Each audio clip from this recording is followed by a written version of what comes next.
I can't go that way.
I can't go that way.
This must be Miss Jackson's place.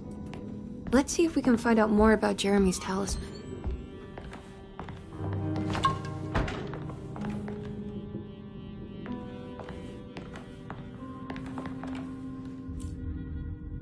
It looks exactly like Jeremy's talisman.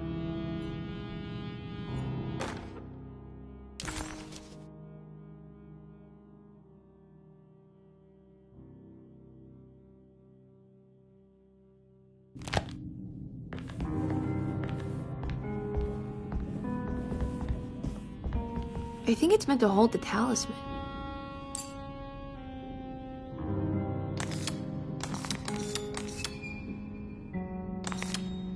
I'm not sure what numbers I should use. Maybe there's something in Jeremy's notes.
What's that picture in the glass?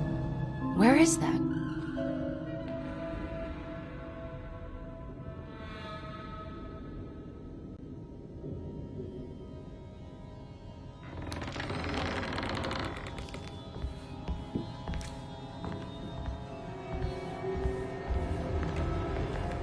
Good to see you again, Miss Hartwood. Mrs. Thompson told me you were here.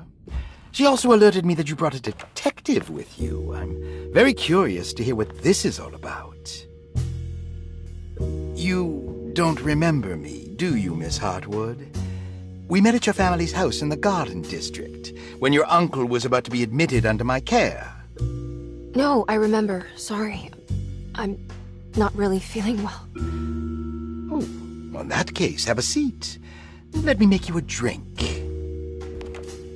I don't seem to have made much of an impression on you. On the other hand, I can vividly recall you and your parents.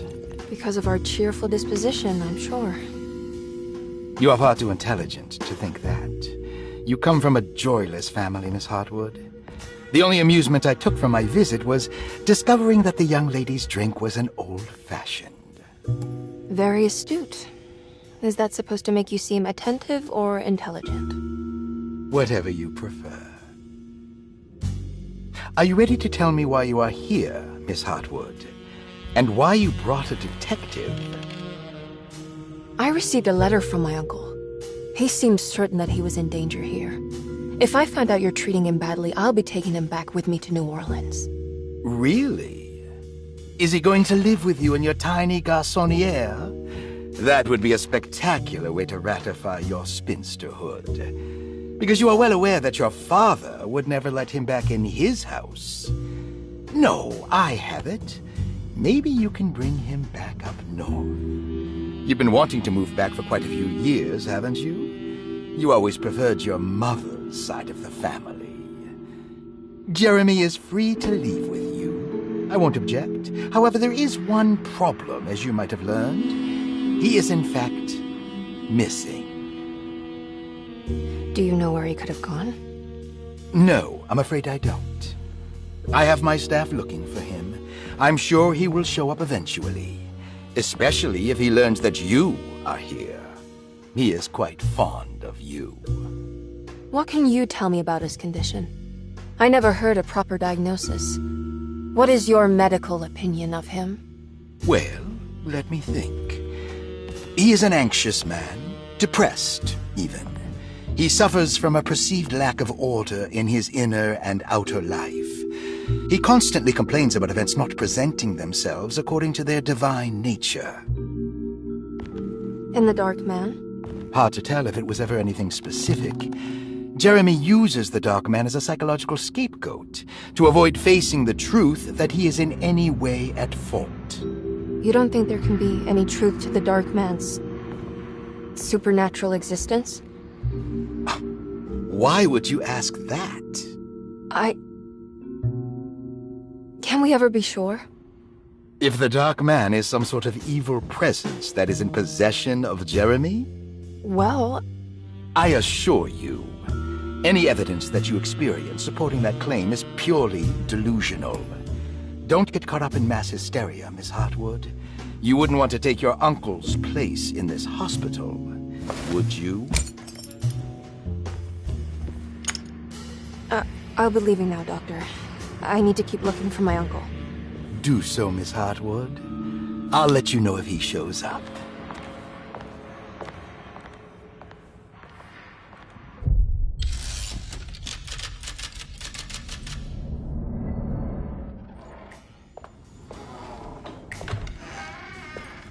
Detective Carnby! God, I'm glad to see you. I was afraid you had left. Me? You're the one who just disappeared. It's hard to explain. I think I blacked out. It was like I went somewhere else. It's okay, miss. You're clearly upset. No, I don't know what's happening. This is a very stressful situation for you, I understand. Ugh, no, you don't understand. Just take a deep breath. Why don't you sit down, smoke some of the Perique? If you want, I could even drive you back to New Orleans. I just want to have a talk with Dr. Gray first. I want to stay. I found a talisman just like the one in the painting. I think I might be able to figure out where Tarawea is, where Jeremy wanted to go. That's great. Just stay out of trouble, okay? Let me handle the investigation. I'm not crazy, Detective. Not yet. Okay, catch you later.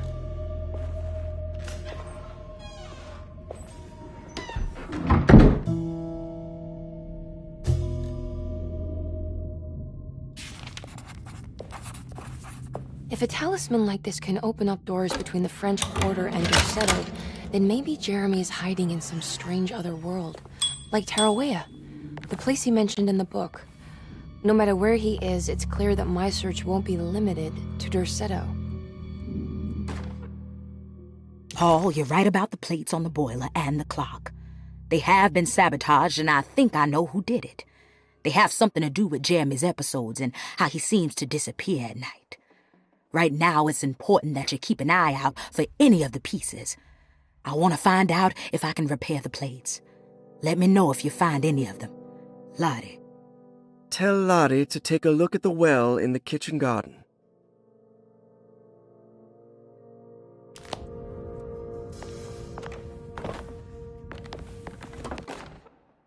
Dr. Elmore Lee Gray is Deceto's chief doctor. Accounting and all administrative work is handled by me, Paul Waits. Magdalena Thompson, or Mags, is responsible for the household. Jean-Baptiste and Charlotte Tabois are responsible for keeping the guests' medical regimens in check. Finally, Jack Chance is our gardener, who can occasionally be seen in the conservatory, but is for the most part busy outside. There are currently 6 guests at Derceto. Malcolm McCarthy and Ruth Tallant reside on the first floor. Jeremy Hartwood, Elisabetta Perosi, Grace Saunders, and of course Cassandra Beauregard live on the second floor.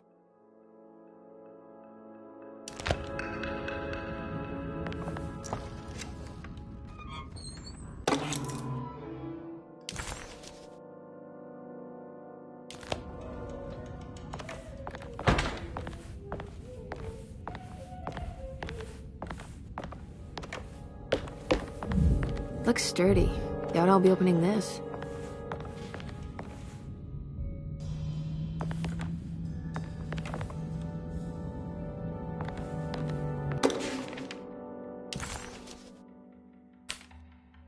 Cassandra Beauregard, the beloved author. Very exciting, isn't it? What do you want to put down for reason for admission? What her agent told us. Cassandra suffers from writer's block and needs to finish her moving picture script before the end of June. Mr. Chardot suggests Cassandra's heavy use of barbiturates is holding her back and risks ruining her career. And how should we summarize her personal history?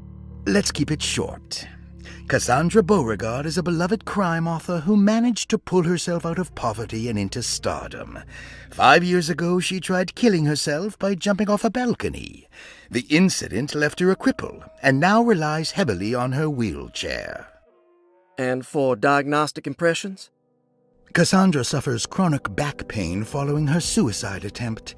She self-administers morphine to keep herself ambulant, but has become addicted, and the desired effect is now lost.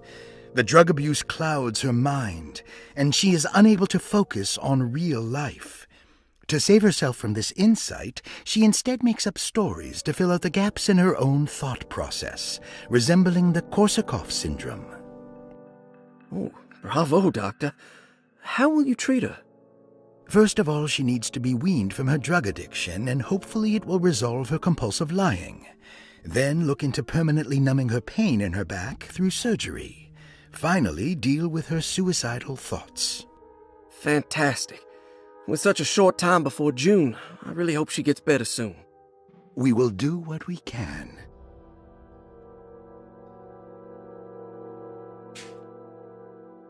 Grace Saunders, 11 years old. Reason for admission? The mother insists on strict supervision by a proper gentleman to avoid further perversion of Grace's adolescence. Personal history? Grace's family possesses modest wealth and status. Her childhood seems ordinary, spending most of her time with private teachers and family friends. Grace's father recently passed away, leaving her mother the sole caregiver. And diagnostic impressions? Grace has trouble dealing with her father's death. She is willingly suppressing her feelings on the matter and isn't properly acknowledging the trauma she suffered. Any planned treatment? Grace needs nothing out of the ordinary. She simply needs parental guidance. Eventually, we can work on her feelings toward her father. Thank you, Doctor. I'll finish the paperwork and get her installed. Malcolm McCarthy, 54 years of age. Reason for admission? McCarthy admitted himself to Derceto, stating simply that he needs some damn rest. And personal history? McCarthy claims he used to work as a lawyer in Baton Rouge, but says he can't go into details because of some legal dispute. His background remains largely a mystery, except for the occasional clue that he drops in conversation. Huh. And diagnostic impressions? McCarthy is an anxious man and an alcoholic. He often tells half-truths due to some deep-seated inability to trust other people. And how will you treat that? McCarthy will take some time to open up. Spending time with Jack's dog or the child should be good for him. Their harmless nature will help build his sense of trust. Thank you, Doctor.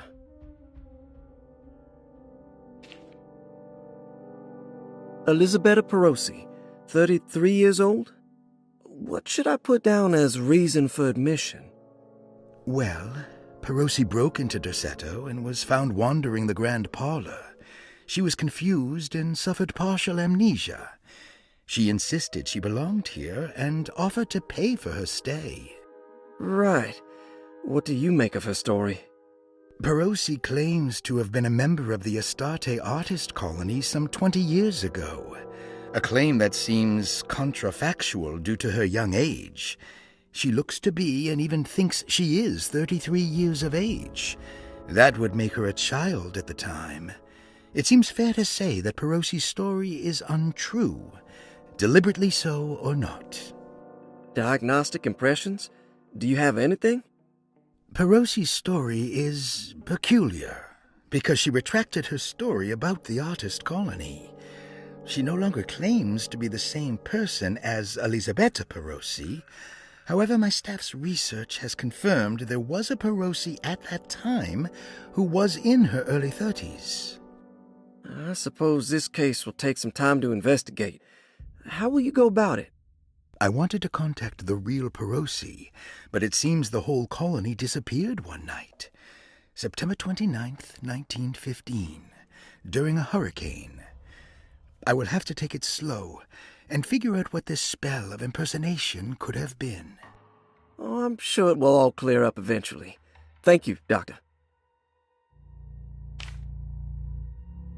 Ruth Talon, 29 years of age. Reason for admission? Ruth's father wishes that his daughter be removed from New Orleans nightlife for the foreseeable future. He fears that her overly free spirit is tarnishing the family's reputation. Sounds simple enough. Personal history? Ruth comes from considerable wealth. Her family owns several hotels and restaurants. Unlike the rest of the family, her sense of adventure has taken her around the world, including France during the Great War as a photojournalist. The last decade, she has provoked many rumors of being a debauched flapper, bordering on nymphomania. And diagnostic impressions? Despite her father's frivolous reasons for her to be admitted, Ruth does seem to provide an interesting case. She is refreshingly open and doesn't shy away from talking about her life during the war or her continuous celebration after returning to the States.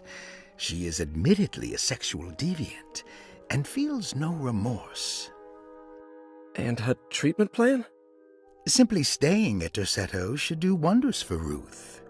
If not, at least for her family's reputation. Ruth doesn't need to change, but with therapy I might be able to share with her some sympathy towards her family. I doubt she will settle down and become as dull as the rest of them, but at least she might try to be more discreet in the future.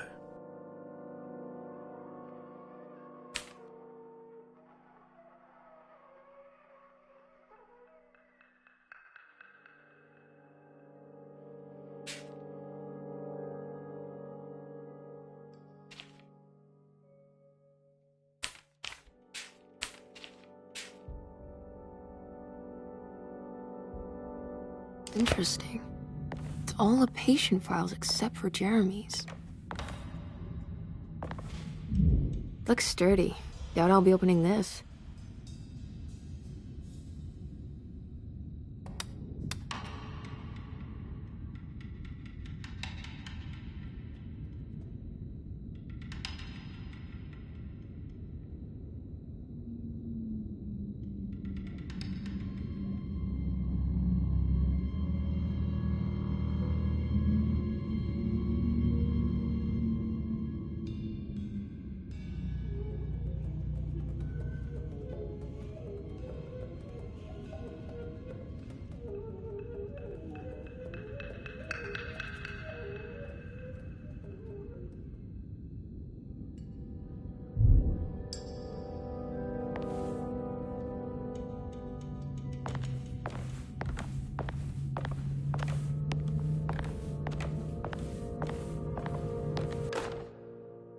Saw your notice in the boiler room. You should know Mr. Chance won't be coming back. I got no business being in there myself, but you can take a valve from the wine cellar if you wanna try to stop the steam pouring out. Be careful.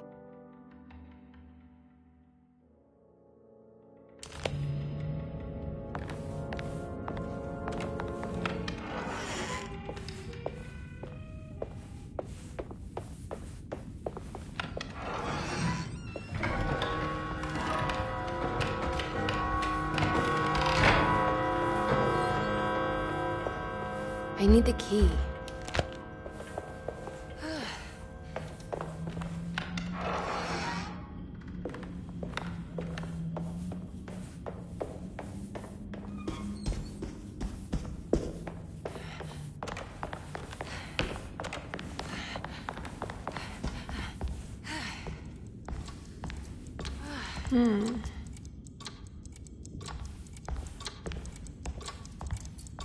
What's that stain? Looks like some kind of rot. This must be the clock mentioned in the cup. This looks like the thing that held the talisman in the French Quarter, but it's broken and missing some pieces.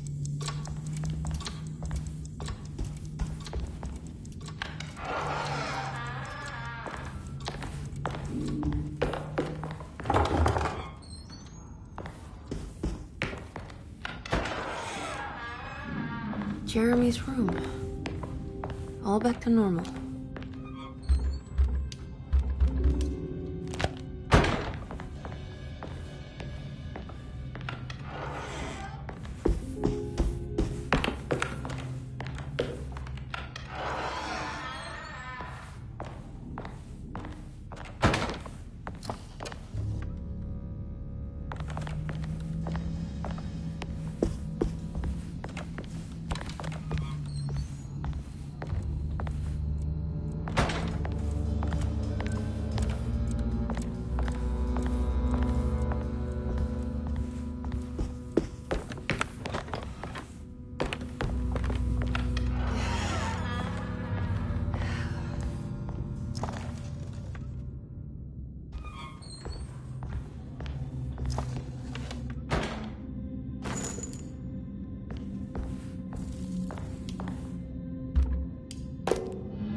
What a strange but beautiful room. Are these zodiac signs?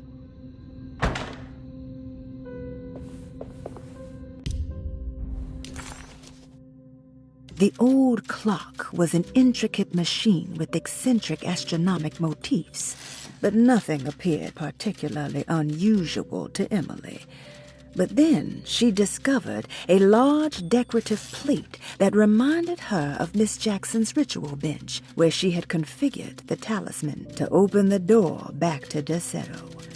The clock's plate had unfortunately been sabotaged, but if she could piece the plate back together, she figured she would be able to repeat the procedure and maybe open up to another world.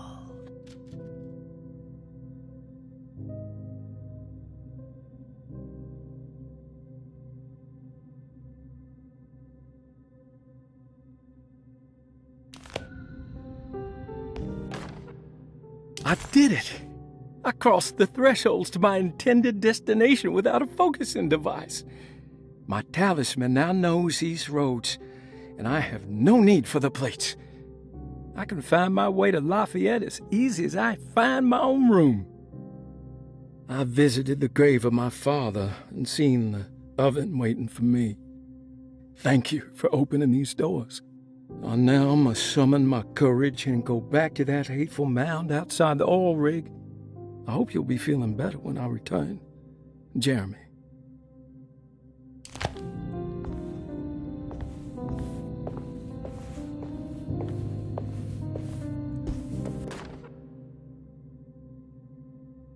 Will I need to remember how to get them out again? They are locked up for good reason. I am sure she is still able to whisper the answer in the ears of the wrong people. But not for long.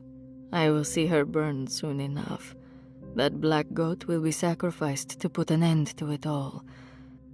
Then it will all be over. No more Derceto, and sadly, no Astarte. Those good pirates of Pontchartrain. May you still sail the lake, until you find the shores of Hali.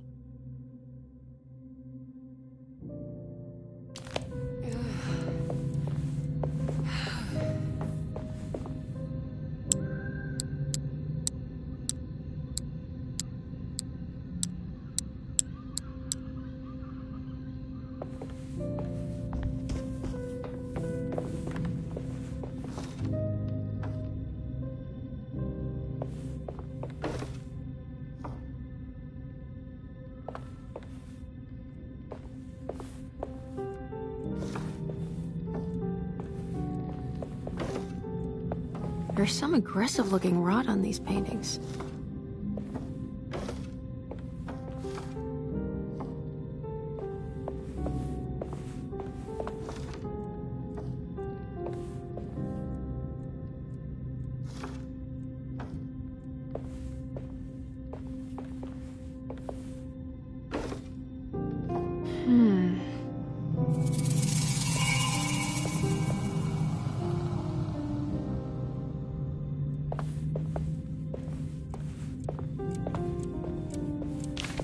The Astarte Artist Colony. I'm pretty sure they had a Mardi Gras crew called the Pirates of Pontchartrain when I was a child.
I need the key.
Good evening, Miss Hartwood.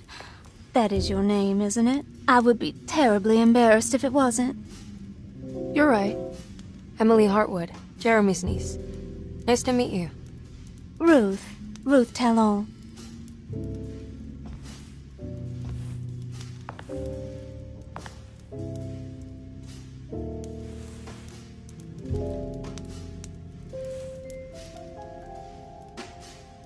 Is that Perique you're smoking?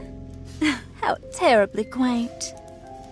Maybe so, but I like it. Would you care to share some? That smell is making me feel very nostalgic.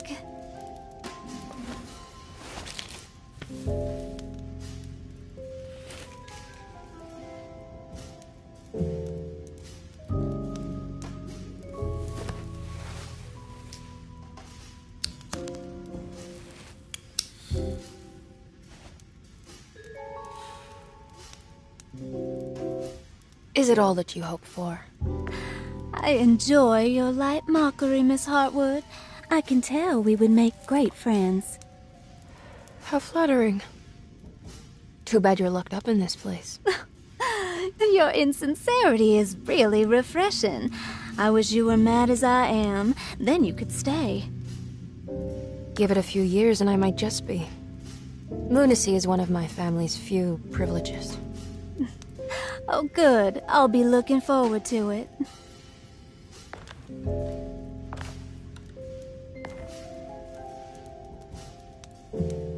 You don't know anything about what happened to Jeremy, do you? Everyone here is really strange, and it's hard to know what to make of anything you hear. Occasionally, it sounds quite exciting, though. Good versus evil and all that. I'm sorry, but I don't think I have anything useful to share. It doesn't matter. Thank you for the much-needed break. Bon voyage.